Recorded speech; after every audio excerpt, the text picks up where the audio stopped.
روحانی قرآن پاک کو تفسیر کے ساتھ سننے کے لیے ہمارے چینل رفیع اکرم آفیشل کو سبسکرائب کریں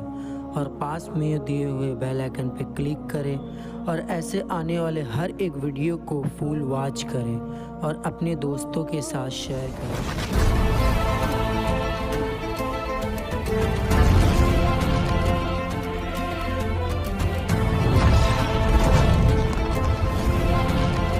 أعوذ بالله من الشیطان الرجیم، پناہ مانگتا ہوں میں اللہ کی شیطان مردود سے۔ هو الذی انزل علیک الکتاب منه آیات محکمات هن ام الكتاب وأخر متشابهات، فأما الذين في قلوبهم زيغ فيتبعون ما تشابه منه ابتغاء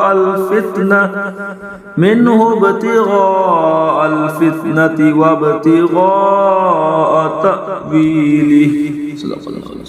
وہی ہے جس نے تم پر یہ کتاب اتاری، اس کی کچھ آیتیں صاف معنی رکھتی ہیں،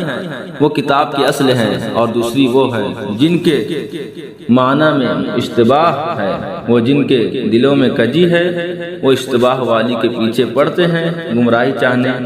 اور اس کا پہلو ڈھونڈنے کو۔ اس میں بھی نصارہ کا رد ہے جو حضرت عیسیٰ علیہ السلام کو خدا کا بیٹا کہتے اور ان کی عبادت کرتے تھے، جس میں کوئی احتمال و اشتباہ نہیں کہ احکام میں ان کی طرف رجوع کیا جاتا ہے اور حلال و حرام میں انہی پر عمل۔ وہ چند وجوہ کا احتمال رکھتی ہیں، ان میں